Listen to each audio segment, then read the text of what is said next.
Teve um outro episódio hoje envolvendo o presidente Jair Bolsonaro, que é a entrevista. Hoje ele daria uma entrevista ao site Metrópolis e cancelou essa entrevista.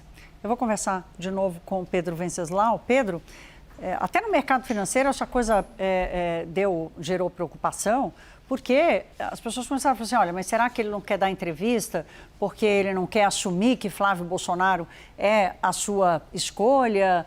Será que aconteceu alguma coisa politicamente? Quer dizer, nesse ambiente, né, em que sobram versões e faltam informações, tudo pode, né, o pensamento voa. O que a gente pode... Você conseguiu conversar com a direita, entender se alguém entendeu qual foi a decisão do presidente? Foi só por causa de uma questão de saúde mesmo? Aparentemente sim, mas desde o começo, quando a Moraes autorizou essa entrevista para o portal Metrópole, houve uma divisão no bolsonarismo, houve uma divisão no próprio PL. Tem uma ala do partido que acredita que o ex-presidente não está em condições de dar uma entrevista nesse momento. Pela fragilidade de saúde, ele poderia dar um passo em falso e ser levado para a papuda. Poderia prejudicar a estratégia jurídica de mandá-lo para o regime domiciliar. Inclusive, fontes do mundo jurídico avaliam que o risco realmente seria grande. E quem externou isso acabou sendo o Fábio Van Garten, ex-secretário de comunicação do governo de Jair Bolsonaro, aliado próximo, ex-advogado de Bolsonaro, que retuitou uma mensagem nas redes sociais, no X, na qual se questionava se era o melhor momento para dar uma entrevista. Nessa mensagem ele fala que ele retuita, lembra de Sóstenes e Jordi, que são do núcleo do Flávio Bolsonaro no estado dele, que estão nesse momento delicado, que ele iria ser questionado sobre isso, que qualquer resposta poderia ser uma casca de banana.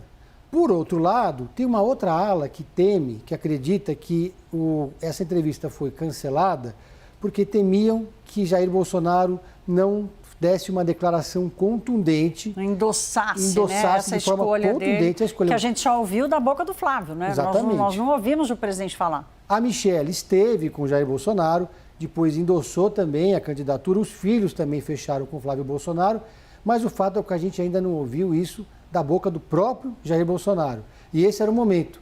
E se ele desse uma declaração que não fosse contundente, que fosse uma declaração que desse margem para interpretações, isso poderia mexer com o mercado político, com o mercado da Faria Lima, poderia reforçar a estratégia da ala do Centrão, que ainda acredita em Tarcísio Gomes de Freitas, e enfraquecer uma candidatura que tenta se firmar, que é a do Flávio, que vem fazendo de tudo para mostrar que é para valer, que não é apenas um balão de ensaio, está falando com a Faria Lima, estava com os evangélicos hoje, então ele está se esforçando muito para mostrar que a candidatura veio para ficar. Aí, se o Jair Bolsonaro dá uma declaração que fica no meio do caminho, que é mais ou menos, seria claro. um grande risco. Agora, Pedro, quero abordar aqui um último aspecto com você sobre isso, porque desde que Jair Bolsonaro levou a facada, em 2018, ainda era candidato à presidência da República, todos os procedimentos cirúrgicos que ele precisou fazer, a quantidade de vezes que ele voltou para o hospital, a política acompanhou isso de perto, né? E usou essas imagens, inclusive, com uma força política muito grande, né? Sempre mostrando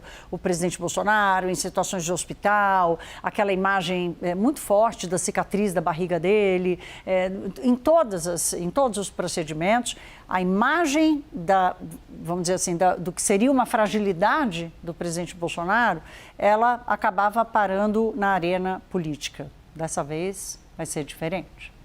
Essa imagem da fragilidade dele elegeu ele, na verdade, né? Exato. Em 2022, ele não precisou se submeter a nenhum debate, porque ele estava com todo o noticiário em torno dele na porta do hospital. Eu, inclusive, estava lá. Só se falava de Jair Bolsonaro. O próprio horário eleitoral na TV foi paralisado por um período. Todas as estratégias dos adversários, dos marqueteiros, foi por água abaixo, porque ele sofreu essa facada e foi muito explorada a imagem dele na campanha. Depois disso, quando ele foi eleito presidente, ele fez o contrário, né, Thaís? Ele quis sempre mostrar que ele tinha um histórico de atleta, ele correndo, ele andando de jet ski, de moto, mostrando um vigor físico muito grande. Agora interessa o contrário, mostrar novamente a fragilidade dele. Imagens dele no hospital, imagens dele dormindo. Carlos Bolsonaro publicou na Rede X recentemente um vídeo do pai dormindo, uma imagem íntima.